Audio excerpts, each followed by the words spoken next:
We're in Sefer Baal Shem Tov, Amud HaTfilah, Ois Kufayin Hey. And this is from the Tzafnas Paneach. Tzafnas Paneach is another Sefer by the Toldus Yaakov Yosef. He says, B'idiyas Odom, sheyeda imamin she'Hashem yizborach melech haaretz kavoidoi, v'chol tnua im machshova, v'hakol mimenu yizborach, oz yispardu kapoy le'oven v'chil.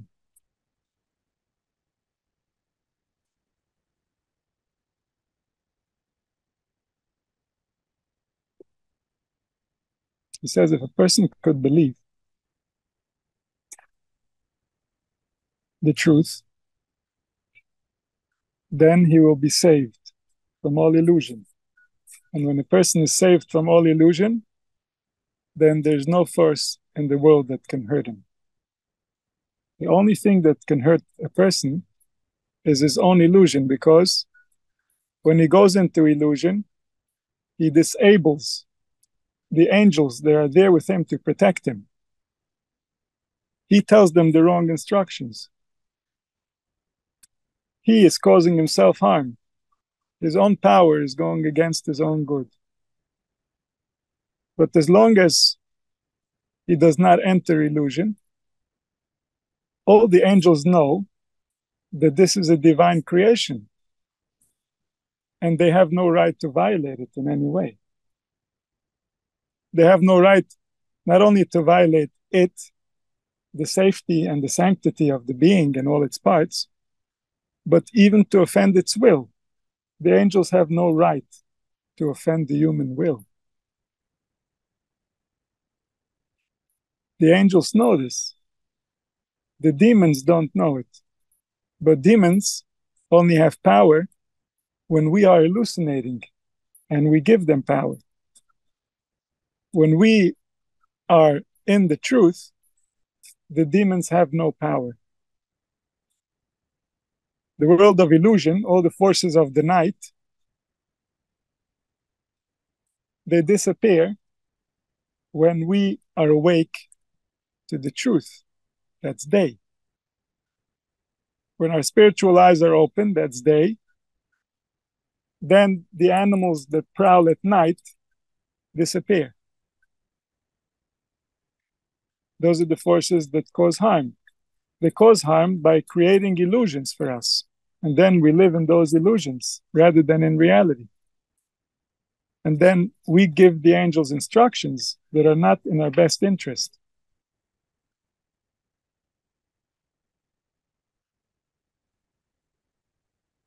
And so what does it mean that a person knows and believes the truth? It means he knows and he believes that originally there was only one. And if originally there was only one, it means that also now there is only one, because if there's only one, there's him and his will, and there is no one that can go against it. And so because we know that originally there was one, we know that now there's also only one. But we don't experience that. That's because we're in the world of illusion.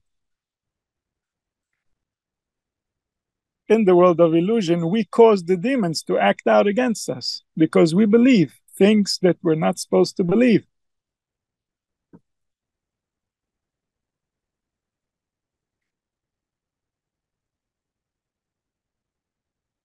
Whatever is happening in the world of thought is directing what's going to happen in the world of matter. Everything happens first in the world of thought and then in the world of matter. And in the world of thought, what's the filter? What can come into the world of thought? Anything that we can believe. What we won't believe can't enter, doesn't have permission. And so we're filtering out reality based on what we believe can be. Everything else is not present in our experience. And so therefore we're feeding the demons, we're feeding the forces of illusion. Because we're not ready to believe reality. We've been seeing something other than reality.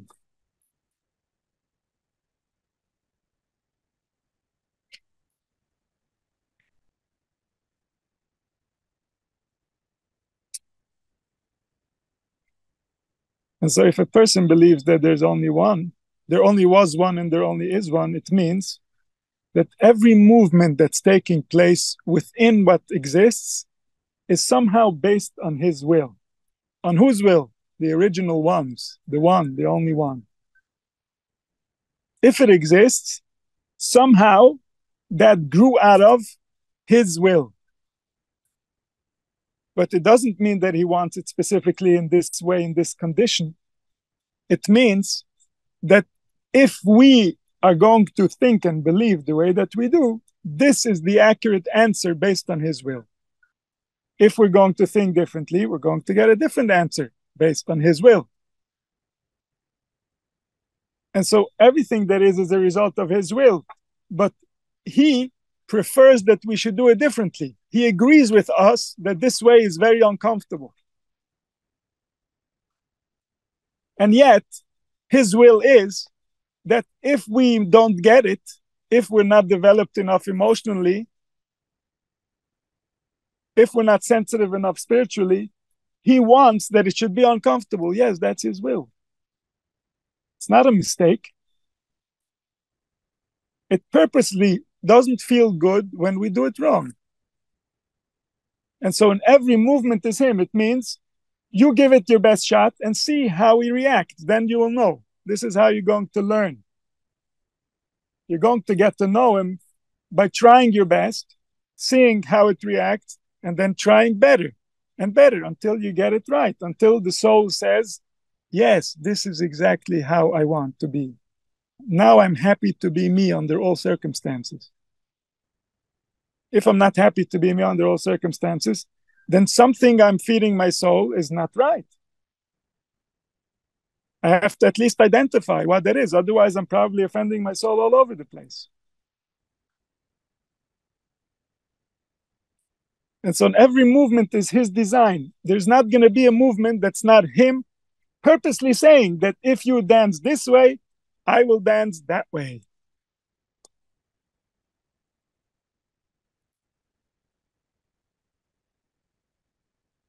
So b'chol tenuah and b'chol machshava, everywhere, wherever there's movement, it's because he designed this movement purposely so. And because it was said what was said, because it happened what it happened, this is why it's so. You want it to be different, then say different, then happen different. Then it will be different. See if you like that. You don't like that, keep changing, because there's something alive in you that represents the ultimate will. It knows the ultimate will because it knows how to react to what's taking place. When we come into the world, we meet two parts of the Creator. One is the reactions within the people to what already took place. That's the dangerous part. That's the angry part of the Creator. And the other one is the design, the original design. That's all kindness. In our experience, gets entangled these two elements. One is the part of the Creator that's in the nefesh, that's within the people, that's reacting to everything that took place and the level that they understood what took place. They're reacting with full might, and that's the angry side of the Creator. And then there's the sweet side of the Creator. That's the one who designed all of this to be exactly as it is. And so if we observe, if we look at the body, how it's designed, we see the wonder of how everything works seamlessly, and we don't even realize. It's not like we're schlepping around with us a machine. It's part of us, it goes with us, it works, but it's doing wonderful things. It's doing unbelievable things. Mathematically, it doesn't make sense what it's doing. It keeps doing it, so it's reliable. If it would suddenly stop doing it, it would make more sense, probably.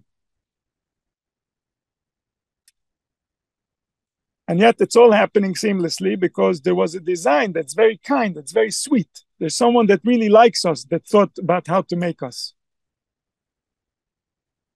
But then there's the parts of him that already incarnated into bodies. That part already long forgot that he likes us.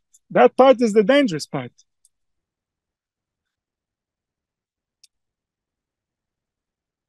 That part thinks he has his own agenda, and he's trying to get his will across. He doesn't care how it was built or why. This is now what it seems to be, and now we're going after this. that part can run you over.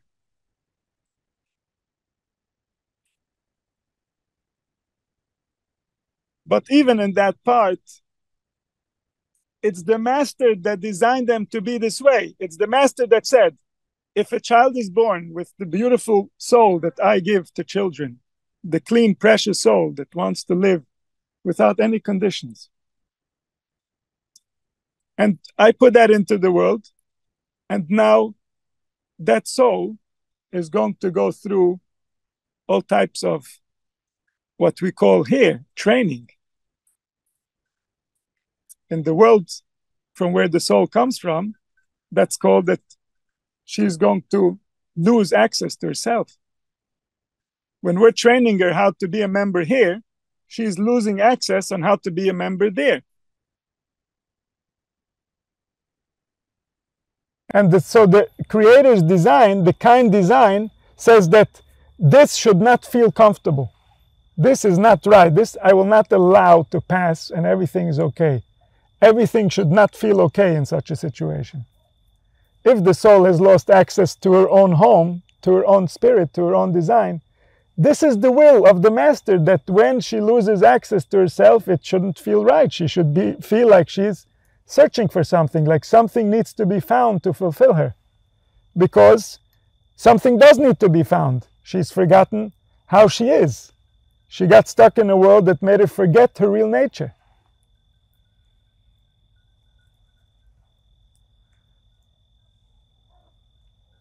And so even in that is the design of the master, the design of the one who is kind, the one who has our best interest at heart. Here there's a collision between these two forces. And so we don't necessarily feel the sweetness of the design. But everything within the design, including that everything that happened to you results in how you feel now and how you think now, including that. This is part of the design. This is the next step. If you got yourself into this situation, your nefesh already calculated all the different parts of it, your childhood and your teenage years and everything that happened in between. And now it says, this is what comes next. This is the next thought. That's part of the design. In every movement. So then what happens? All those who want to deny the truth, all those who want to lead us into illusion, they have to leave. This belief doesn't allow any place for lies. If I believe that there's more than one in charge, there could start all kinds of lies. Hang on, who was in charge? Does he like me or does he hate me? What's going on?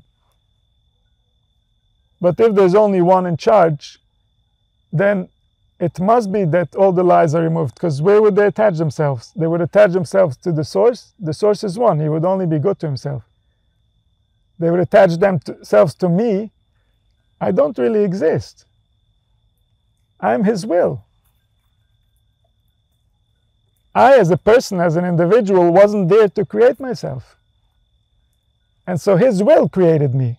So why do we call me something else other than his will?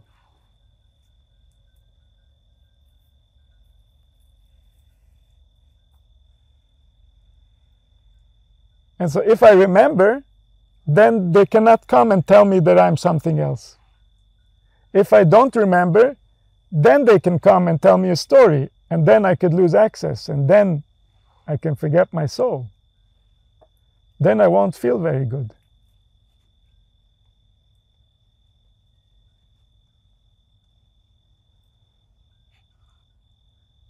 And so how did these lies come into existence? Why would there be something in creation that says that they want the opposite of creation? Why would that be created? And so this goes back to before there was an earth, before there was a sun and a moon.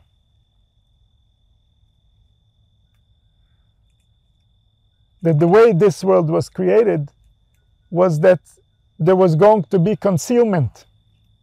This is the nature of creating a world. That's why it's called olam. Olam is milashon of he'elem, of concealment. to create a concealment. That's what it means, livro olam. And so within this process of concealment, the attributes that were designed to create, these attributes already then broke, shattered. This means that the attributes that we are interacting with constantly have been off track. They've been serving all kinds of purposes that's not necessarily in their own best interest.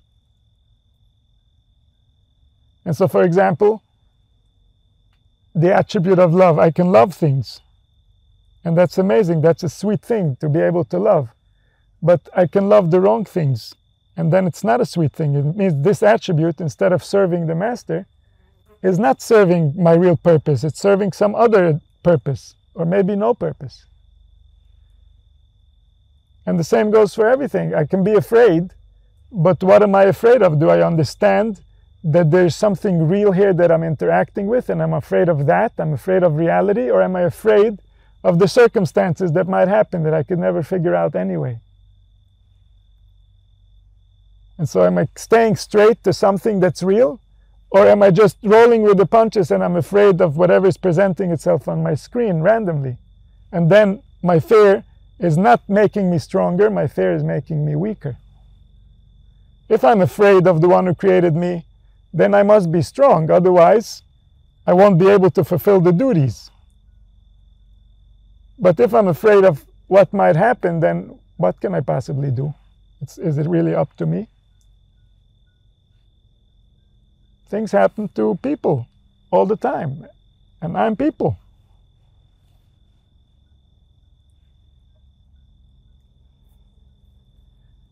And so in all the movement, there's the original one moving. But the original one himself has been disconnected before we even came, before there was a world. The particles that were there, the part of the one that was dressing up as the forces that are creating this world, before there was a world, they already lost their direction, they already lost their way, and now they can go in all kinds of ways. We have to use our own intelligence, we have to use our own emotional understanding of what's right, so that we can attach ourselves to the part of creation that is real, because a lot of it is unreal. A lot of it seems to be real. It's been going already in the unreal for a very long time. And this is essentially the nature of culture. All of culture is created in the unreal. And it's been embedded in the unreal, and it's been going and continuing in the unreal. And so these are lost sparks. They create something within the people. That's why they continue. Some cultures continue for a very long time. Like the original Egyptian culture continued for thousands of years because it was such a rich, deep culture that was mimicking reality almost. But no culture is reality. Reality is live and spontaneous. Reality keeps on evolving. Reality is not trying to stay like the past. It's just that humanity has lost something in the past that we need to find. We've lost our soul. We've lost our connection to what's real. What's real is what gives us life, is what gives us power. If we forget what's real, then we're vulnerable to all kinds of things.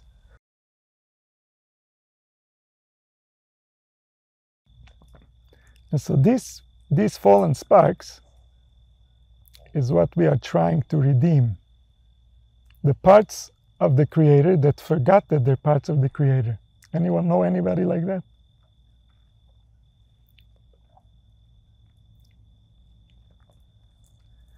Those are the parts that fell into the other side. They're no longer working for themselves. They're working against themselves. How are they working against themselves? By believing that they're not part of the Creator. That's the biggest work you can do against yourself.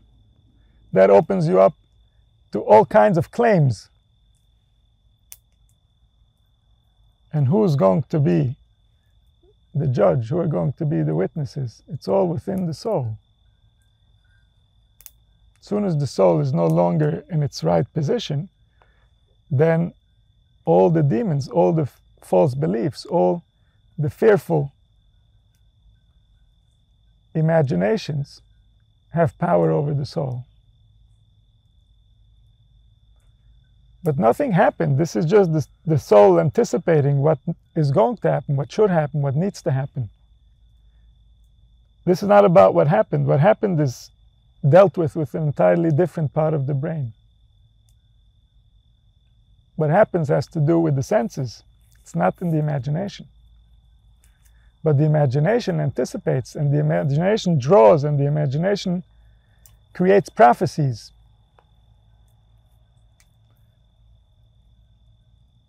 Once it becomes a prophecy, it's more likely to exist in reality.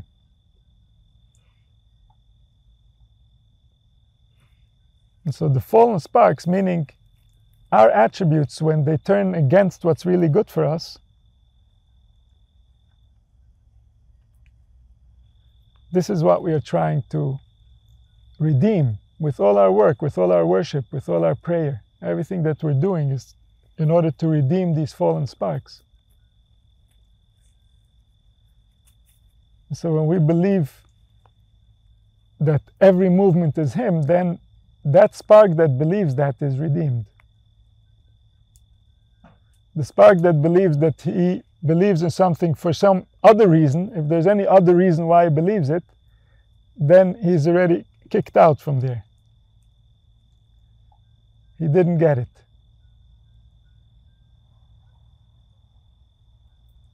Because if it's one, and that's the reason, then that's the end of the story. There's nothing more to prove, there's nowhere else to go. If there needs to be something to prove, that means that we didn't get it. Then we're going into the illusion, we're going into the world of the demons, and we're going to start arguing about things. This can go on for years, this can go on for lifetimes.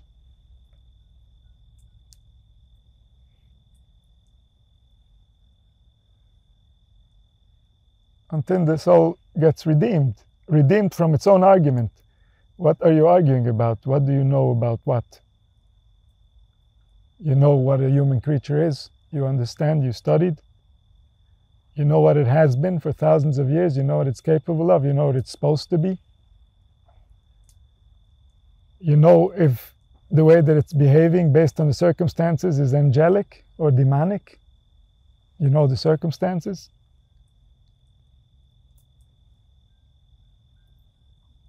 Biology is a real thing. It coerces us to be the way that we are. If we don't understand how biology translates into psychology, then how can we even have an opinion about it? Based on what? What they told us? Who told us?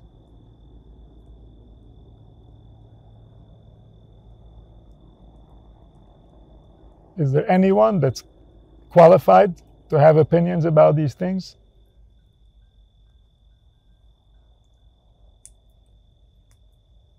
It's Him that we're judging, not us.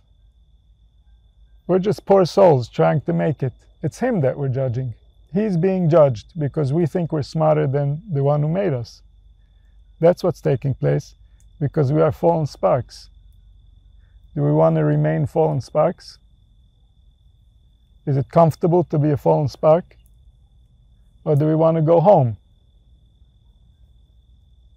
Do we want to reattach to the source that gives life? Where do we want to reside? Do we want to reside in the illusion that we decide how to be us? Or do we want to reside in the reality that He decided how to be us?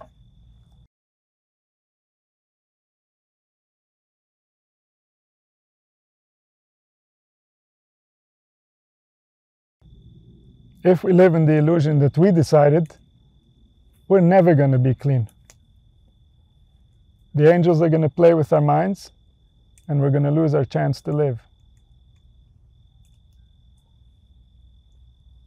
Because who can say? Who can know? Who can do enough?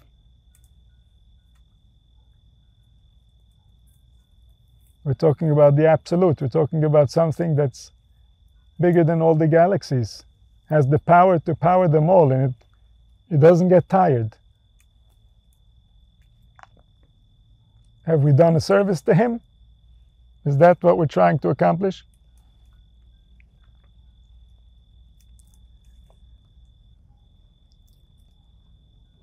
We can never measure up to his measure.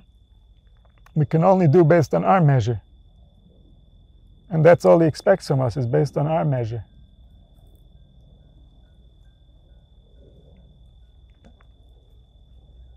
And based on our measure, what he wants from us is the absolute faithfulness to his truth, the truth that he made us and we did not. As long as we don't believe that, all hell is going to break loose.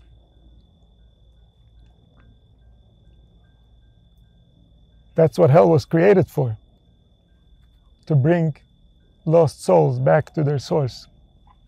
And when we believe, then no force can touch us, because our world of thought protects us. Our world of thought is clean. It doesn't allow the demonic to flow through. And then, if the demonic can't flow through our world of thought, it cannot reach our emotions, it cannot reach our body. So if we really believe, then nothing can touch us. If we don't really believe, that weakness, that way that we don't believe it, that part of reality that we haven't understood, that we're still living in illusion, that part is our weakness. From there the demons have power. From there the illusions can come. And then we are wondering about our own safety, which is not in our hands. It's in the hands of the original will, who we belong to. So if we know we're him, then our safety is guaranteed. If we don't know we are him, we have no safety. There's no one that can make us safe. There's nothing. We might run after things thinking that they can give us safety, but that's not safety, that's a distraction. That's an illusion. That's a fallen spark, investing life in something that's not real.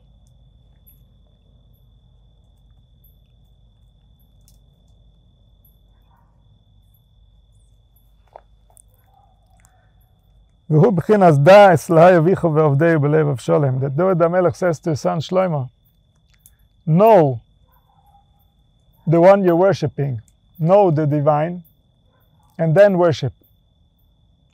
What does it mean to know? It means that you have managed to believe the truth. Then you know who to worship. If you start worshiping whatever is inside of you before that, then you're worshiping demons. That's very dangerous. If everything that comes up from the heart is respected before the heart fully believes that there is only the Creator, that's worshiping demons. That's very dangerous.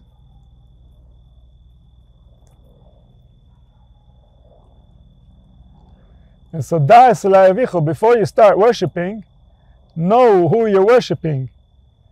And then give over your heart. Don't give over your heart to something that's strange. Don't give over your heart to a strange God, a God that's not kind to you. Don't worship that.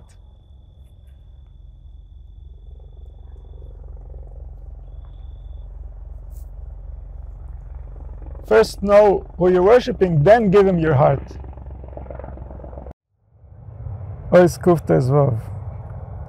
שמעתי ממורי יני מחשוב אזורס, איך להלס הפנימי לסקנום וחיצוינס יספורדי.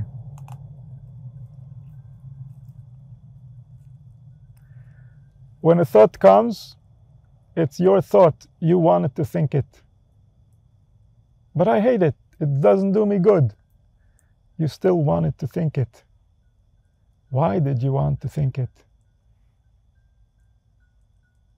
Why did any part of you want to think it? There is your soul dressed up in that will somewhere. And it came out terrible. It's wrong. It's reacting to wrong information. It's reacting to a misrepresentation of reality. It's reacting to the cruelty of the times.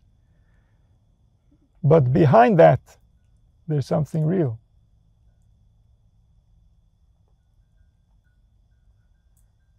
And so you have to find the soul within that thought in order to heal your soul.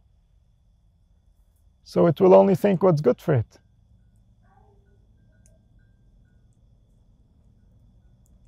Something was said, something was believed, something was entered into the system that's not friendly. That has to be found, it has to be corrected. This is your domain, this is your home, it has to be clean.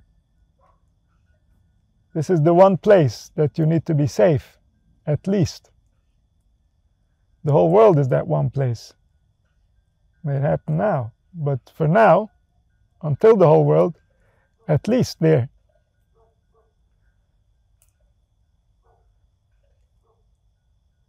And so there's a soul. And so he heard from his teacher how to elevate the internal part of the soul, the pnimius, the soul of the soul, and the external part of the thought, which is the way dressed up in, will fall away. Oh, yeah, I want something, but not that way, not like that. The chitzonius, the pratim that it dressed up in, that's not what I meant, that's not my soul. My soul wants, yes, but not that. Wants something else, let me find for it what it really wants. My soul's afraid of something, yes, there's good reason to be afraid. I'm hiding from something in reality, I'm not being honest, I'm not being authentic with myself. Okay, good, but I'm not afraid of that, I'm not afraid of him, I'm not afraid of her.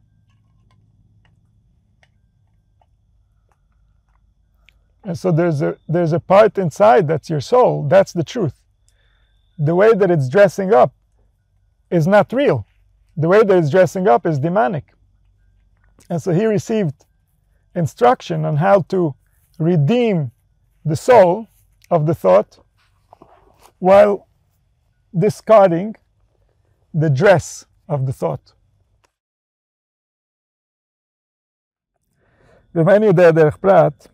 If he doesn't know how to gain a handle on this thought, what is the soul of this thought? Can't find the soul. At least he should know derech klal. He should know the general rule. שבכל דבר ודבר יש בייחוד שני שמש הווי אדנה. ודברי פי חכם חיים.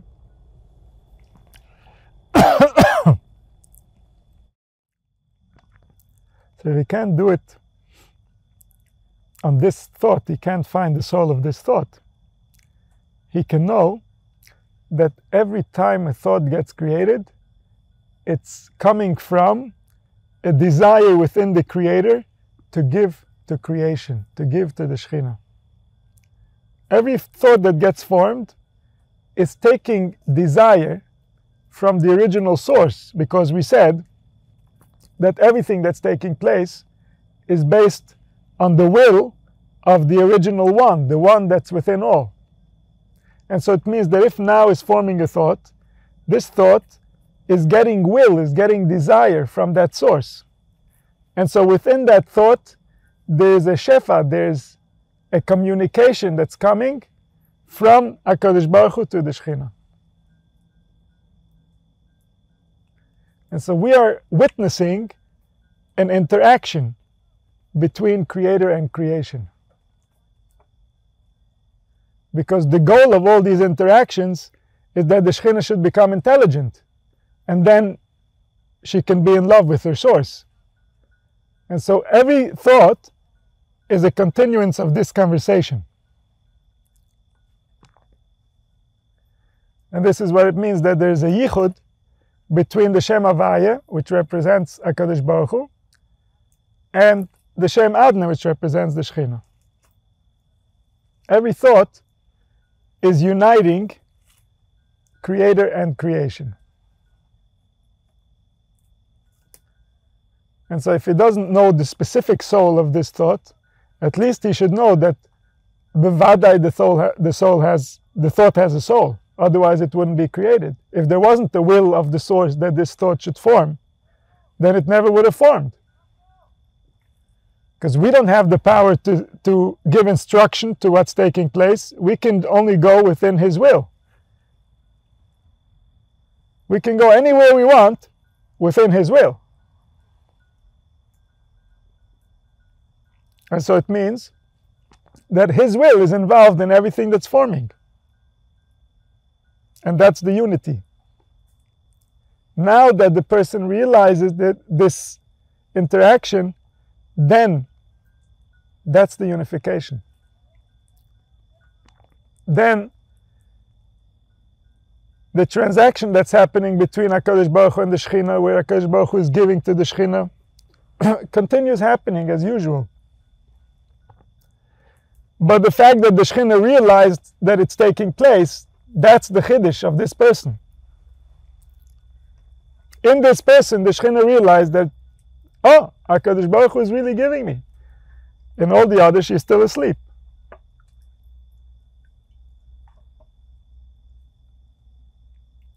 And so then he's meyachid. Within this person become the yichud. HaKadosh Baruch Hu and the Shekhinah are proud of this person that's meyachid, the two. They both realize that they've communicated, and they realize who was responsible for this communication. Finally, he's been talking and talking and talking and talking, and she says, huh? You're talking to me?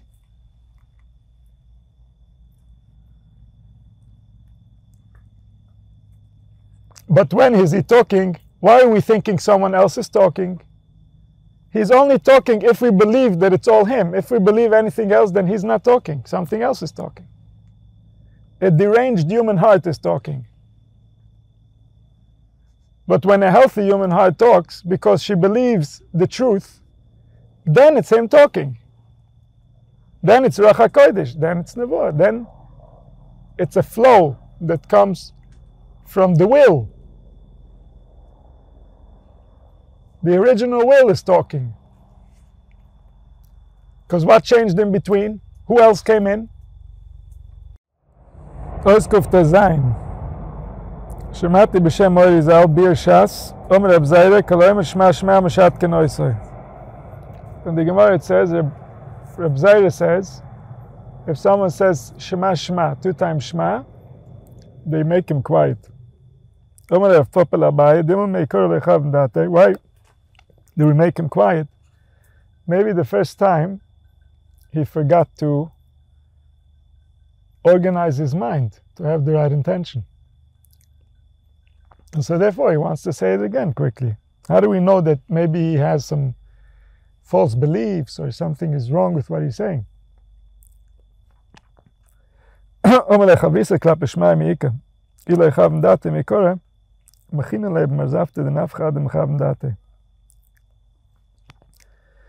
says, can you be a friend to the heavens?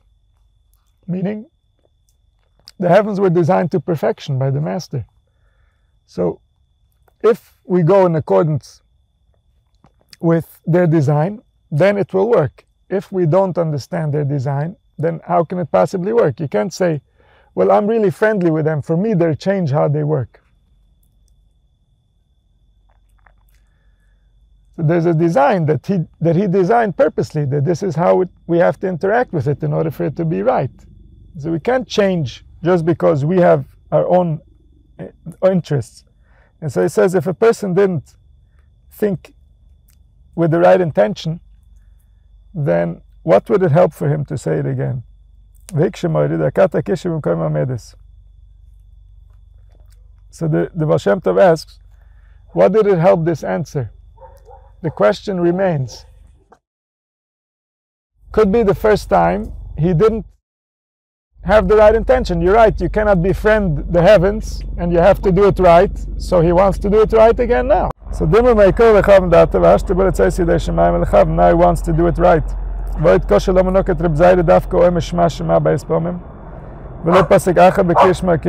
why dafke? If it's about his not having the right intention, so then you can't come again.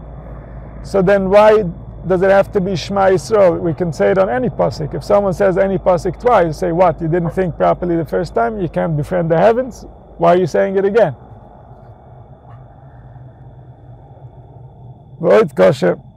This is like very question and answer-y. And it's a long one. But let's see. ועוד קשה, לא מנוקת רב זיירה דווקא היום משמע שמע בייס פעמים ולא יפסק אחר בקריש מהקריסה, הביר מהי עניין קבלה סם אחר שמיים. And so he explained, what does it mean to be mekabel ol malchus shemayim, to take on the burden of the heavens. The oil, is it some type of a burden? What is the burden of the heavens? What is this kingdom that we're supposed to respect? Because if we don't respect this kingdom, then all our efforts over here are in vain. This kingdom is what we're up against. The Malchus Shemayim, the kingdom of the heavens. He says, "Ve'inyan ki odem mechuyav lahamen ki meloi choretz kevoidoi, leis asar ponim minei." One must believe that every detail within the design was made by the same designer. And this is evident if we just look at it. If there was going to be a different designer, let's say for any body part, then how would it cooperate so well with all the other body parts? It must be that it was the same designer that knows this language that designed all the body parts, and therefore they work so beautifully together. The same goes for the stars. Same goes for the heavens. The stars are in charge of creating our body, and they created based on their cycles. And we are like a tree that grows based on the instruction of the stars. And so all these cycles are what's creating us. And so the heavens are directed to perfection, every detail. And this level of detail we have to learn to respect, to be mekabel ol malchus shemayim. Ol malchus shemayim means that what the heavens, the way the heavens were designed to be, this is exactly the right way of how things are supposed to progress. And so everything that's taking place is somehow related to this design, and this design we have to learn to respect. Everything that comes out of the design is by design. And so a person has to believe that meloi chol haaretz kevoida. Meloi chol haaretz kevoida means everything and everywhere. The Oretz is just the example because it's the lowest of the low. It's the place where he's the most hidden. It's the place where there's even creatures who deny his existence. So far down is the earth. Even there, there's nothing else but him. How can it be there's nothing else but him, but this guy is screaming, I don't believe in him? He's just lost. Of course he's him. He lost access to his soul. He's forgotten who he is. And also the guy who says, I do believe in him, he also lost his soul. Because he's saying words, but he's not living. He doesn't really remember who he is. He doesn't know what it's like to believe. And so he says, I believe in him, but really he's afraid of a lot of other things. Really he wants many things different than he. And so he doesn't fully believe. If he doesn't fully believe, the demons are dancing.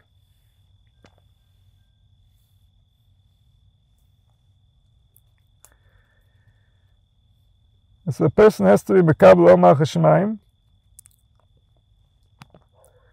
to believe that les asar ponim minai, there's nothing outside of him. V'chol hamachshavos shel ha'adam, every thought that a person has, yesh b'mitzisa yizbarach, has the existence of the source within it. Because we said before that if a thought formed, it means that your soul wanted it, otherwise the thought wouldn't form.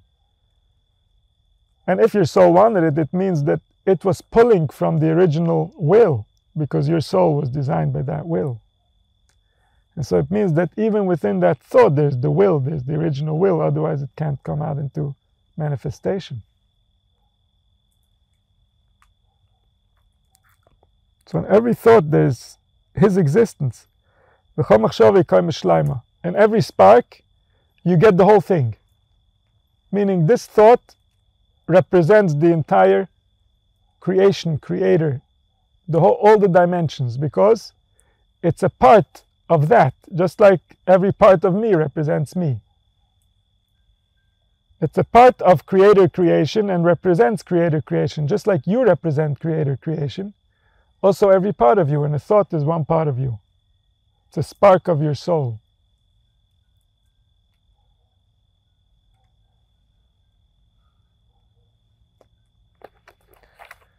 If in the middle of a person being busy with his spiritual work, something that is other than what's in his best interest appears in his thought. Don't think that she's coming to hurt you. She's coming because she's begging you, liberate me. She's your thought. She's a part of your soul that's stuck in the broken shards of illusion and delusion. And so don't just let it be and try to run and hide from it. Approach it with love and figure out what's its problem. It has a problem. It's coming to you because it needs your attention. It needs to heal. Give it a chance to heal. Allow your soul, allow your intelligence to focus on it for long enough to find a solution. To find the soul within it that got buried under a false assumption.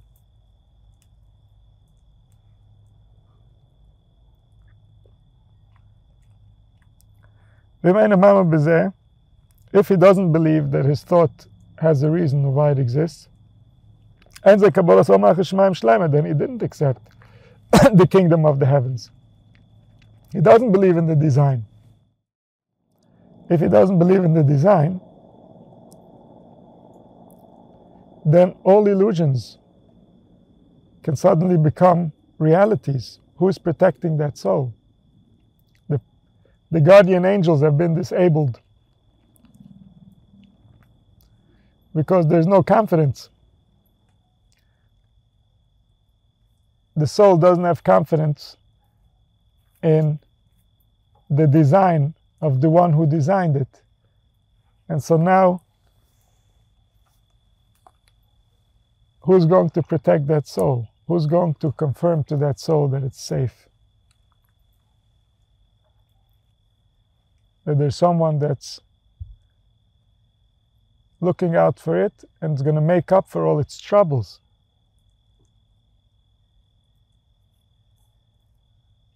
If the soul goes into that world, then everything becomes possible.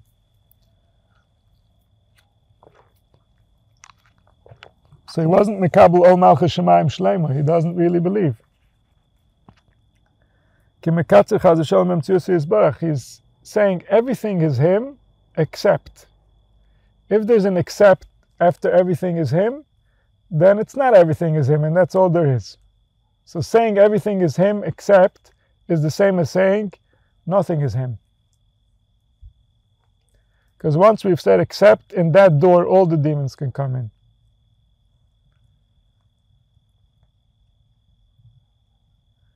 So it has to be without any except. That's why it's so hard to be holy. That's why only very few people in generations get to actually realize their soul. It's because you have to believe without except. Everybody believes with except. But very few people believe without exception. Everything is him. Oh, it's brutal. Because we're so far from him, we're not behaving in a way that's respectable if everything is him. And yet, this is our real design. This is what we want to be. We will never be satisfied being anything else.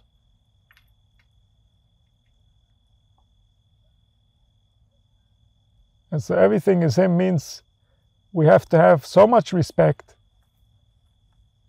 that today it would be unlivable. Because people are so not sensitive to what's happening. In today's world, if we were to respect reality and realize what it really is, we wouldn't be able to exist.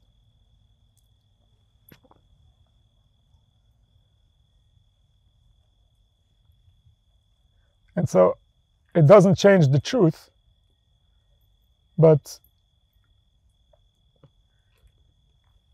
every person has to find a place of balance, of How does he handle this contradiction?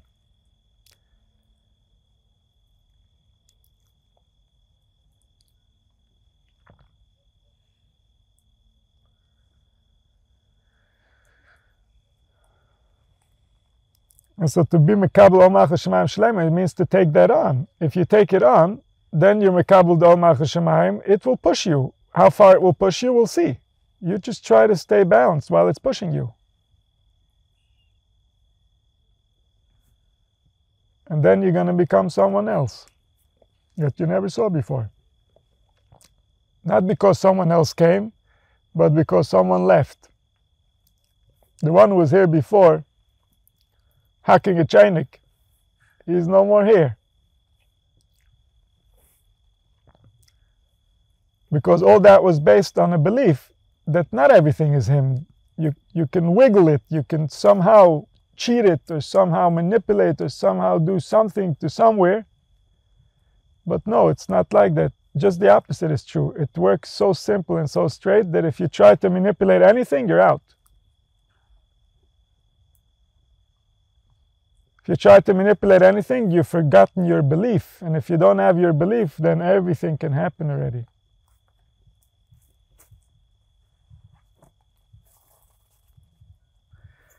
ובזה מובן, או אמר שמע שמע, כל שלא ממש שני פעמים, וצריך לומר, כי מעיקר לכוון דעתי, דהיינו שהוי לו איזה מחשוב זר. So why is this guy saying again Shema?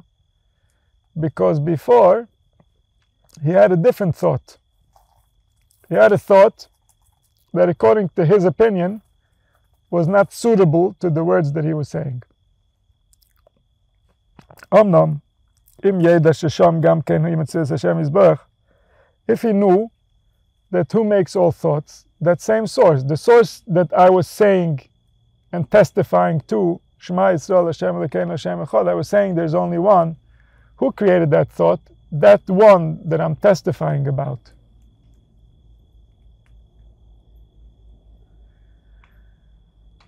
So why are you saying it now again? Are you listening to what you're saying? Obviously he wasn't listening to what he was saying. And yet, if now he understood what he was saying, then he doesn't have to say it again. And so if he's going to say it again, it means he totally didn't understand what he's saying. Not the first time and not the second time. זה צריך לסלוש נשאס, מכין אליו מזפת דנפחה והכוונה, כמחשוב עצמו עם מקס אודם כמו מזפת דנפחה כדי עסק לה לא ישי.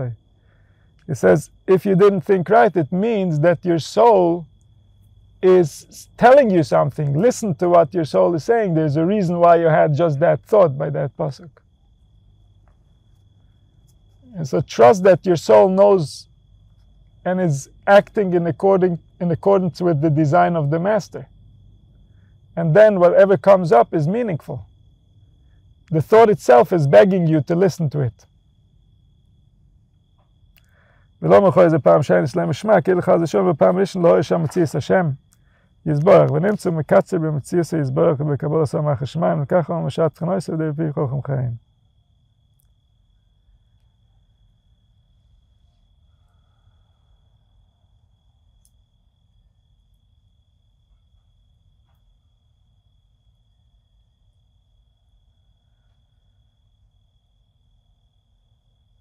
And so, if he believes that any thought was inappropriate for that pasuk, then he didn't understand the pasuk. And so when he thinks about the pasuk and he realizes there was a different thought, if you really believe what you say in the pasuk, then listen to the thought.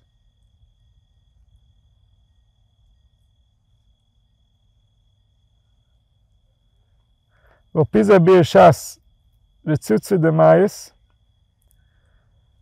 a small bird that died while it was still in the egg, I think. From where does the spirit leave? So it's a tiny one that just became alive and it dies within the egg. How does the spirit leave? It says the same place from where it came in, from there it left. If it needs an explanation. ואומר על פי ש"ס דברוכס בפרק הרויה, הרויה בעצם החלום. כי בחינס בעצם היה בחינס התפילה. It says, what does it mean, this Mama Chazal? What are they trying to tell us? So it says, an egg represents a prayer. ואם נשאר לך מחשבה שלהם בכל משלמה, אבל מחשבה רוב וזורה כשבוא לאדם יבוא כדי לסכנה לאלוהיסה. There isn't a thought that doesn't have a soul and a spirit and a reason and a direction and what it's trying to accomplish. It has a whole organism, every thought, because it gets created by an entire organism, by a very complex organism, and this complex organism gives into it all kinds of ingredients. This is the production of this organism. So when it comes into thought, it's an entire being that you're interacting with. If he just says, oh, this is not me, this I don't want to think, it's like he killed some of his blood. He killed a life force that wanted something to accomplish, and we said, no need, moving on. It doesn't mean that there's never a thought that you shouldn't push away. Sometimes thoughts need to be pushed away. If the demonic is already too much in charge, the thoughts can be too dangerous to try to liberate them. Some thoughts we have to let go for now, until we're strong enough to conquer them. But nevertheless, there's a life force within the thought. How can I know which thought I'm strong enough to liberate and which thought I have to let go? If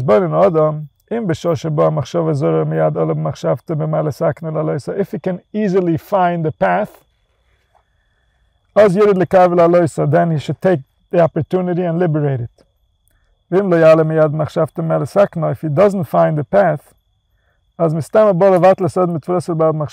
maybe the demons are just playing with him in order to confuse him, and really he should just focus on his prayer, and then that will liberate him. Then he has permission to remove that thought, because this thought is coming to try to overtake him. It's trying to kill him. If it's going to affect his mood, if it's going to affect his behavior, then he's going to take away, his entire organism is going to be hijacked by this demon. And so in such a case, you have a right to kill it. He's coming to kill you, you kill him first. According to this, he explains the Gemara, this egg that he said means prayer, that dies, the soul of it dies. How did the spirit leave? From where did it leave? So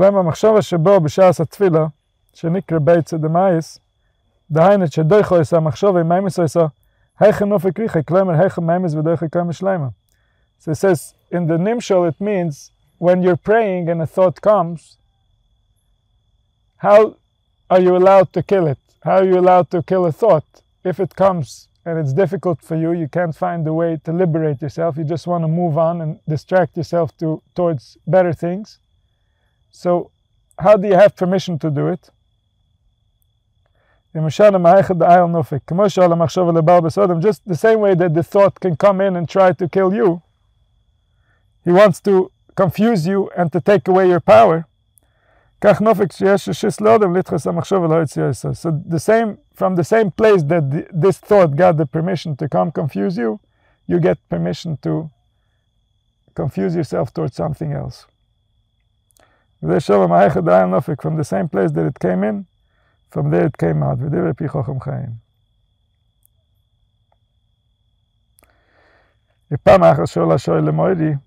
Once someone asked the Baal Shem Tov, if What happens if someone, on a practical level, someone said things and their thought was somewhere else? Should they try to say it again with a better thought, or should they just let it go?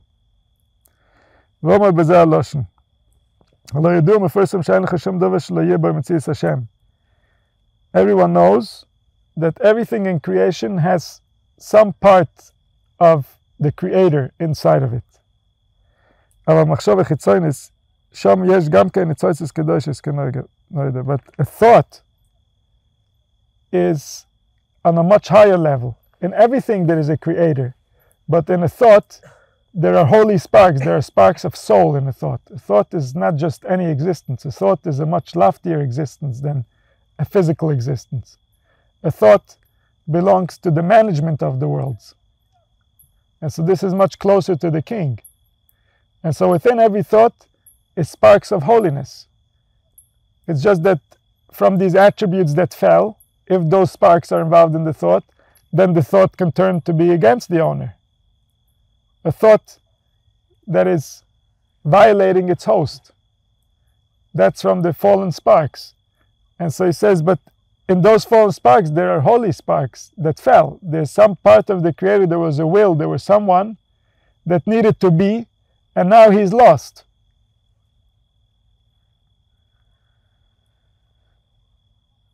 If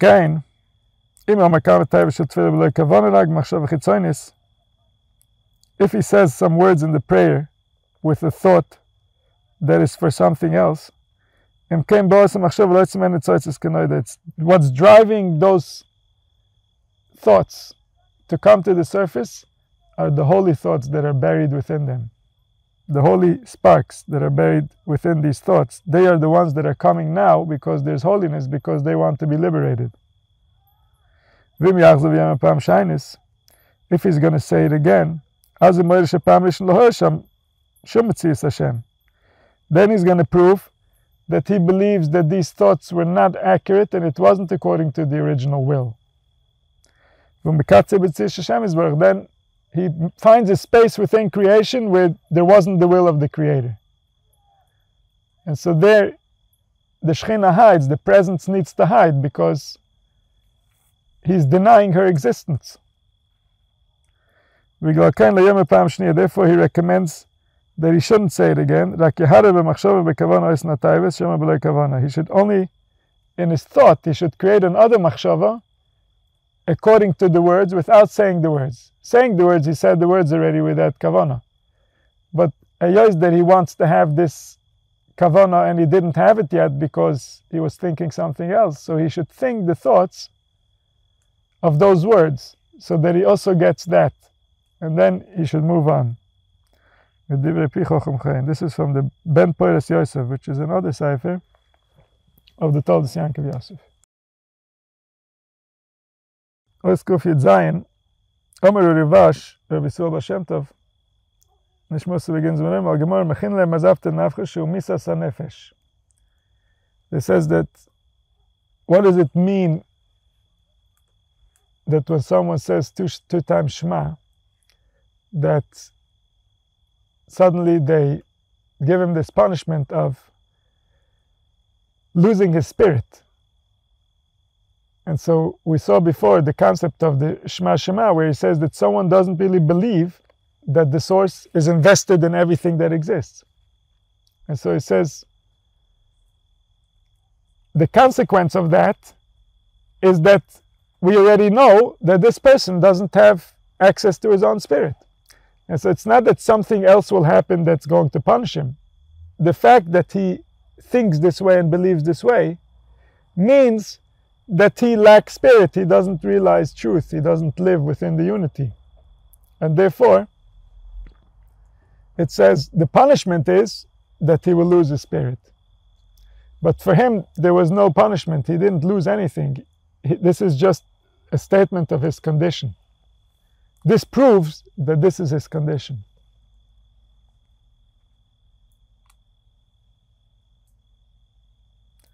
Here's another one on the same thing. This is Ois Kif Yitches.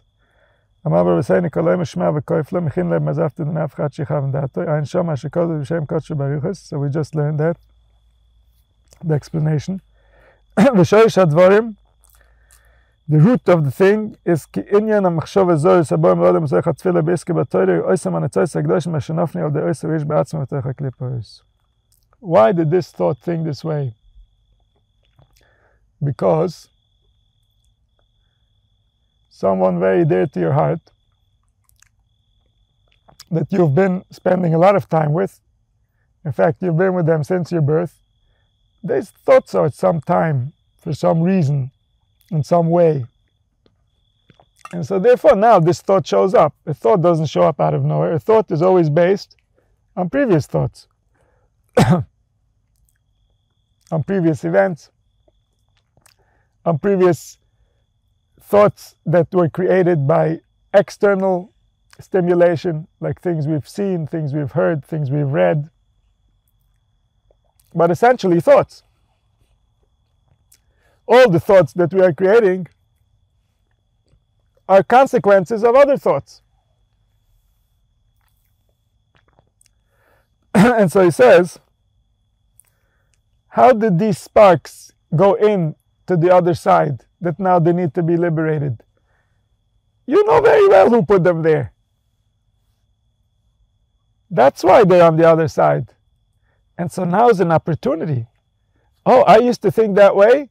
Uh-oh, I need to talk to him now and tell him that now I know something else. Now I'm much smarter. Don't think like you used to think. That's dangerous.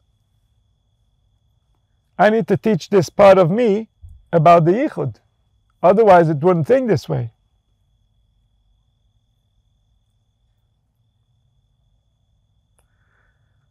Or if something, let's say a thought that he knows he got from someone else, this is a pattern, this is a behavior, this is a comment that a certain person always makes. I know exactly where this thought's coming from. Why do I need to liberate their sparks? If they infected you with their sparks, then even before you came here, you already had something to do with this.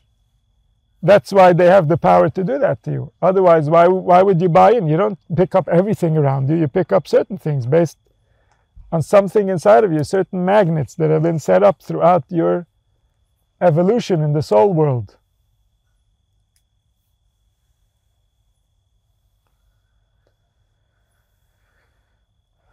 And so maybe it fell in there by this reincarnation, other reincarnation. We are all particles of Adam Rishon. So even what fell in from the beginning, all of that we are somehow responsible for, because we are that. No one else came. There's no one new. Everyone that came through Adam and Chava, which means that whatever it is that they messed up is messed up until we figure out how to make it better. And so therefore, we're going to have thoughts that are messed up. And we have to make them better. Everybody gets their portion of what they need to fix. This is the work, this is what we came for, to liberate the sparks. When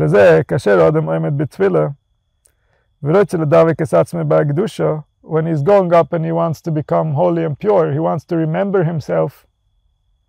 Oh, the soul is waking up. Hello, remember me? You know what you thought then? You know what you thought when this was happening? You know what you said? You know?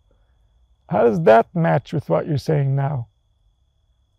Oh, I'll tell you how it matches. I remember you. I know how I made you. I know what I really wanted and what happened. And so there's some type of a dialogue. There's a soul to this process. There's something real that took place for a real reason, because it was designed by the master. No one came there randomly. Everything was introduced based on some type of stimuli. Something was seen, something was heard, something was read, something was thought, something was done, and then there was a process of how we got to this conclusion. So we wake up the soul. Because now we're going into the soul. Now everything that needs a soul is going to come to us and ask for its soul. just like we're going to ask for our own soul. ואני בעצמי שמעתי מפי קודש זה עבודה אלוהים צורך לשחק עם ארבע בעניין המחשוב הזה שבו הם לאודם ועמדי תפילה.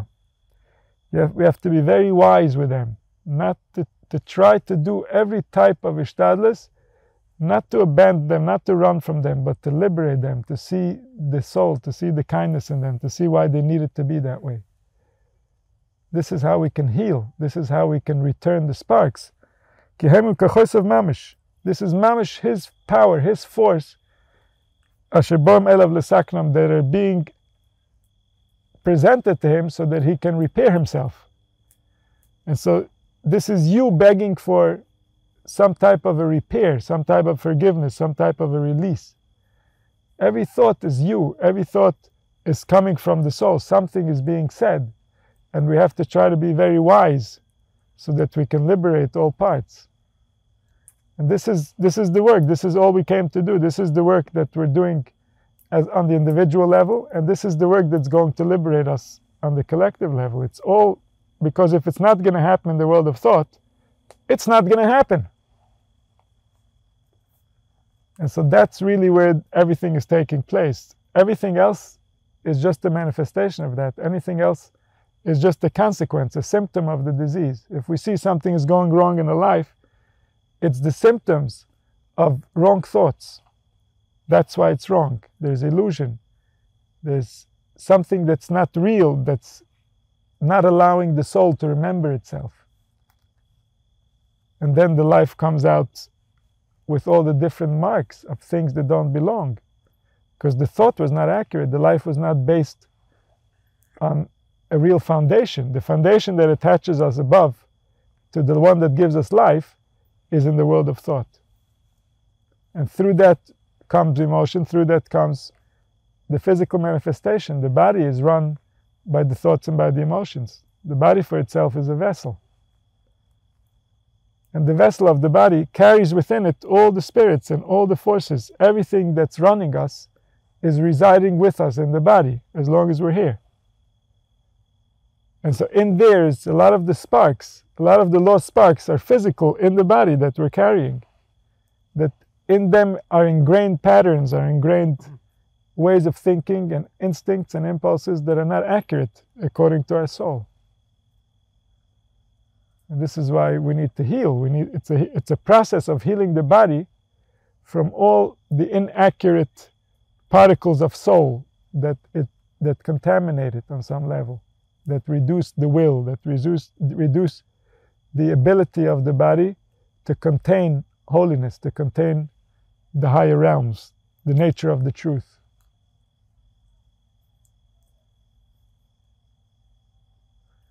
And so if we want our power back, we have to take it from where it's been lost, from where the other side has managed to grab our own power.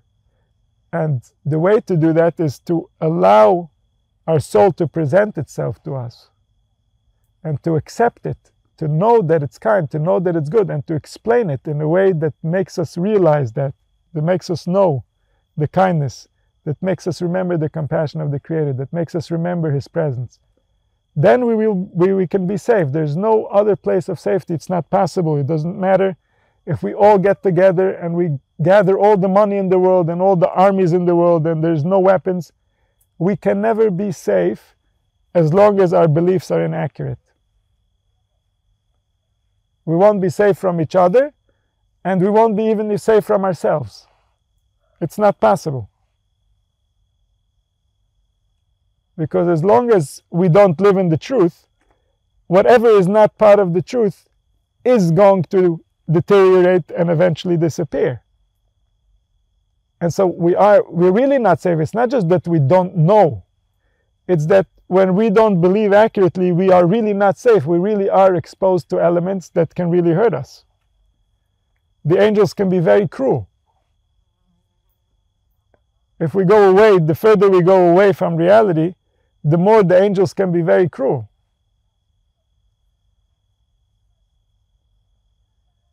And so when we liberate our soul, when we liberate our sparks, when we listen to everything our soul has to tell us, when we know how to put it in the right context,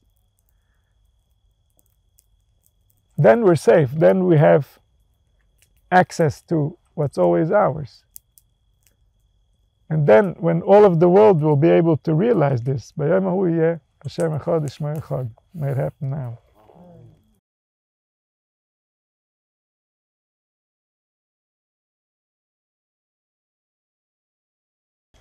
So evil thoughts are also Hashem's Ratzon? What's that? Evil thoughts. He was just explaining how did they become evil. And so the response to certain stimuli is that the soul will have evil thoughts. And we have to change the stimuli so that the soul doesn't have those thoughts. And so there's the will that balances itself and allows us to choose, but it balances in a way that it gives us not good for not good until we learn what good is. And so evil thoughts are a response to evil perceptions, evil sounds, evil sights, evil that was manufactured somewhere, and now the imprints of that make the soul go there. You're saying that Hashem has Ratzon in that also. Otherwise Yes. it wouldn't be. That's right. But I'm explaining how is it that he wants things that are against the ultimate good. It's because this is part of how we're going to train to realize that this is not good for us, therefore we don't want it. So it's not evil in its essence. It's a response to something that's not accurate. And so this is part of our training, and therefore it's not evil. If it was so just for the sake, because it's okay, then that would be really evil, and that we're not allowed to believe. And so we have to give an explanation to it that allows us to see that there's kindness to it. Then the soul can accept it. So just to say that evil is his will, that would be doing a disservice to the soul. So rather, the soul believes that it controls its own thoughts than to believe that the Creator is evil. But if we can explain the evil in a way that it's not evil, then the soul can realize that everything is really his will. Say it would be evil not to have those thoughts. Yeah. Once you believe the right way, you would say that anything else would have been evil. That if this person felt good while this was happening to him, that would be evil. And so in the first way, in the way we would approach it would be, if this person is very uncomfortable, that's evil. But when we really believe in the designer, then we say, no, in these circumstances, for the person to be comfortable would be evil. But we only know that because the designer already said so. We don't have any way of calculating that and projecting that to any other situation. So it's only hindsight. So why is it that the teachers teach that you're supposed to negate negative thoughts? They come at you like demons, and you're supposed to not deal with them, but avoid them, like Rabbi Nachman says. This is also the Baal Tanya. He argues with this, with the Baal Shem Tov, and says that a person shouldn't try it because he might get carried away. And yet, Baal Shem Tov is very much reliable, more reliable, I would say, than the others. And if he says that this is the way, then I believe this is the way. And this is what he believed very much. This is not something that is like a detail in his way. This is one of the pillars. This is like literally what the whole thing is based on. If we want to find one point that Hasidus is based on, is this: that you respect what was created and you believe in the kindness of the Creator, and therefore everything is here to be liberated. And this is something that I believe the other side, those who went against him, didn't appreciate, because they were afraid it's going to lead people to believe too much in themselves, and maybe it will lead them in a way that's different than what they believed should be the way. And yet the Baal Shem Tov is very clear. It's not once and it's not twice, and it's really like it's the base. If we take this away, then the Derech of Hashem becomes inaccessible. Like the Derech of Chabad is a very intellectual practice. It's a different approach. The Baal Shem Tov was a very emotional approach. And so I don't think that we can live a Baal Shem Tov lifestyle without this type of interpretation of thoughts and emotions and what's happening inside the soul. So this is it's one of the principles that he bases his system on. Well, we say Baruch Shem after Kriya Shema. That Right. should confirm the Baal Shem Tov's perspective that when it rises up, there's a meaning there of truth in it, and not to negate that thought, but to bring it back to its source. Right. Well, he did say that if you're capable of doing it, do it, and if you see you're not capable, then run for your life. So he does agree that sometimes you have to run for your life, but not that we should believe that always the strategy is run for your life. The strategy is liberate. If you can't liberate, run for your life. So you liberate it by loving it to death, basically. Well, it's looking at it in the face and seeing that it's not what you think it is. And you're essentially scared of yourself. And there's good reason, because you're not in control of yourself. But you want to go in a direction where you're going to be in control of yourself, and you shouldn't be scared of yourself. That's your only place where you're going to find home. If that's not your direction, then you're always going to be on the run. You're never going to realize yourself. You're never going to be your soul, because there are parts of your soul that are disagreeing with you. Obviously, if within your body there's somehow the chutzpah to go against you, and so something is not working right, your soul is not fully in charge, and so those parts of your soul that are rebelling against it are not going to be realized, and so then you're not going to have your full power. That's what he was saying at the end. That it's literally your power that's asking to be redeemed. And if you redeem your power, you will have more power. If you don't redeem your power, you cannot be fully yourself.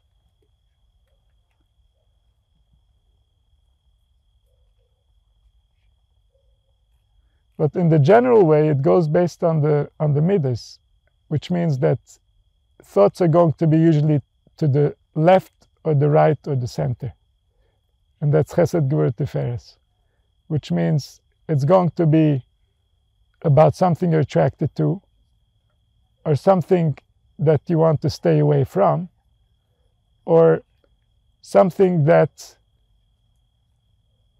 is about balancing these two directions. Like sometimes there's confusion about it. There can be thoughts that have both elements in it, of attracted to and trying to stay away at the same time. Same energy, in essence. Right. But these directions are quite general. And so therefore, to start finding the soul of a thought is to first start finding where does it belong. Is it pulling me towards something or away from something? So then you already know that there's love or fear that's involved in the thought. And so that's the attribute. And where did the attribute fall? What would be an accurate representation of this attribute? So this is how we try to heal. This is how we try to figure out which part of my soul got stuck in the wrong interpretation, and therefore it became my enemy. And so there's always a truth, there's always a story, because there was a real soul over here that had no intention of going against itself. And things happened, and there were misunderstandings, and it could be understanding situations accurately, but the situations are misunderstandings in and of themselves, because this is not what life is at all. And so once those misunderstandings exist, then the thoughts are going to go in the wrong directions, and the only way is to bring them back. It's not even about guilt. It's not even about trying to find the one to blame. It's more about reclaiming whatever part of your soul misunderstood reality enough to turn into this. And so once we liberate that, then there's more of us. More soul. There's more soul, and which means more emotion, which means more availability, more presence, more power to heal the body, more power to be present in relationships. There's just more of everything. Could you give a practical example of how a specific bad thought would come up? Yeah.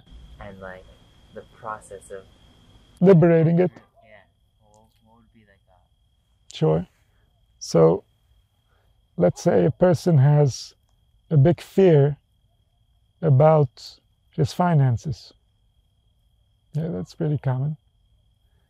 That people need money to cover whatever bills, and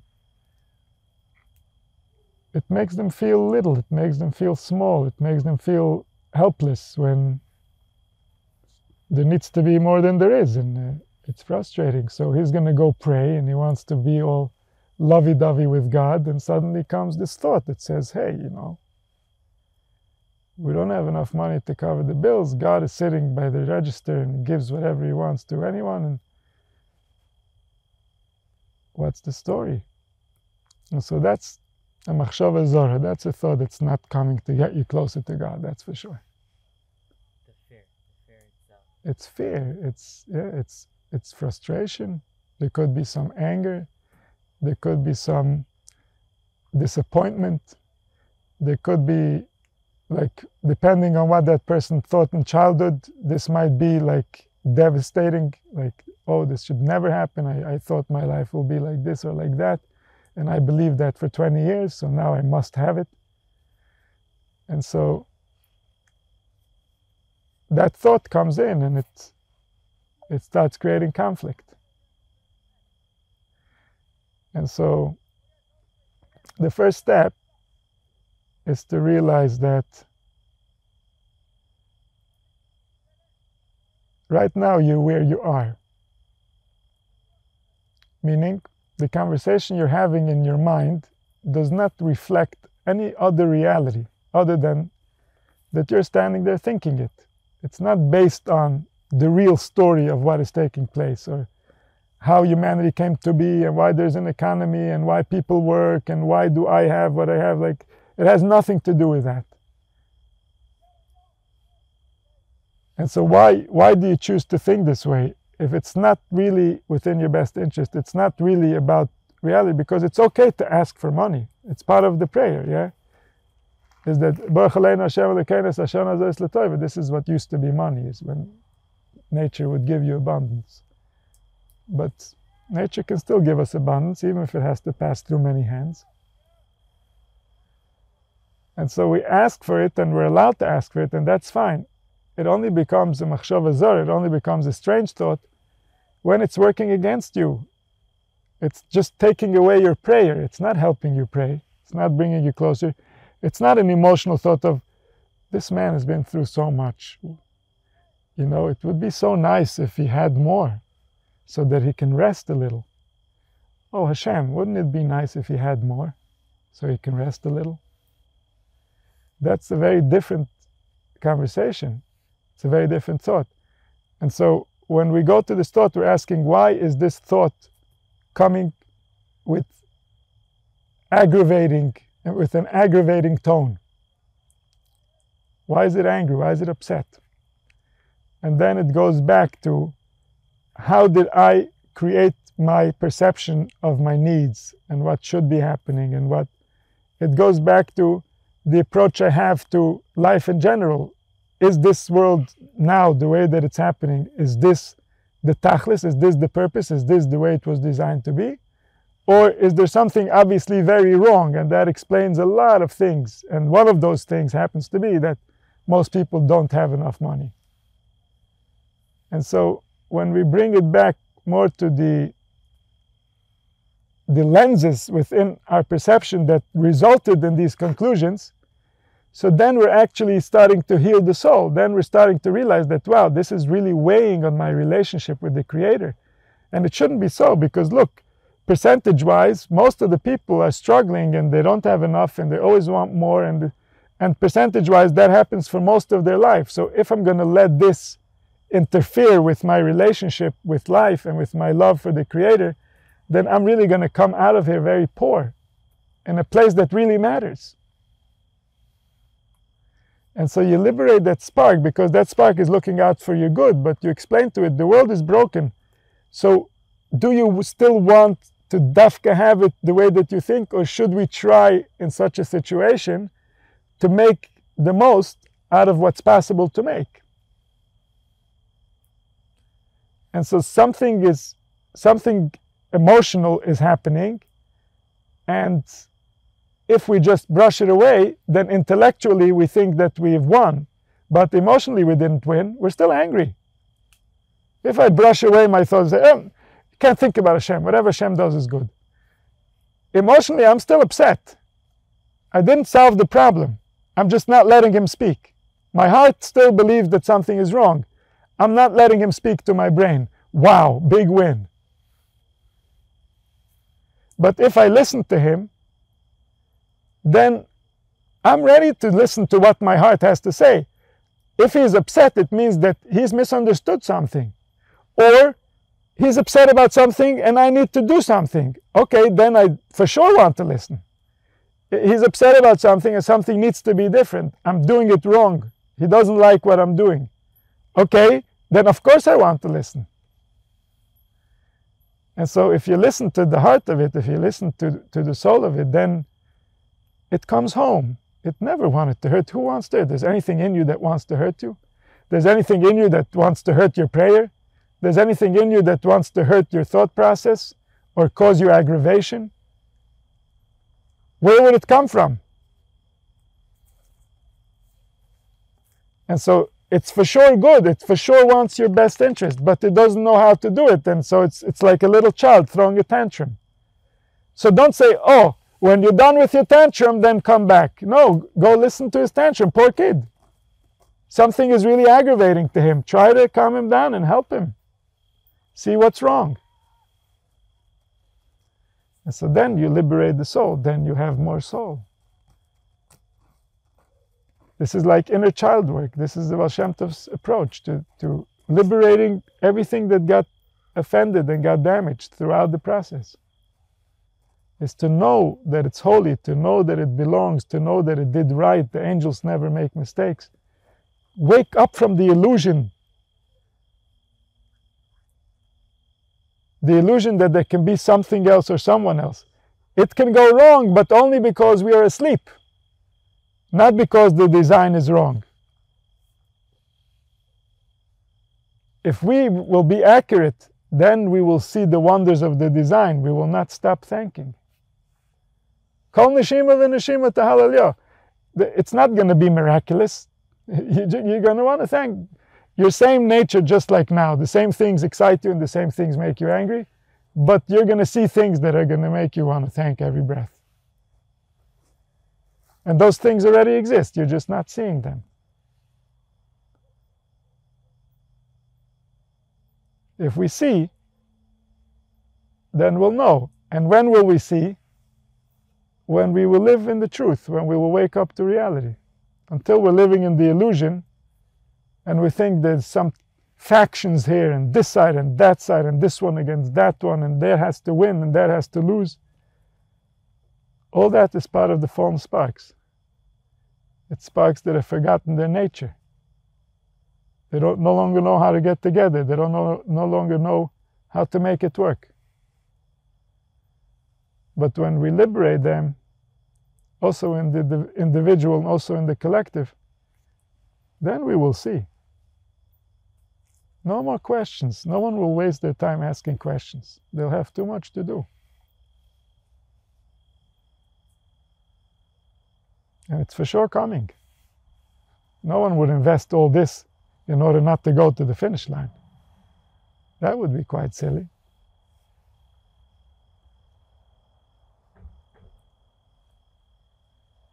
And so, it's here. It's happening. This alone is wondrous enough if only we can see it. But what's coming, the difference is, what's coming, oh, that feels good.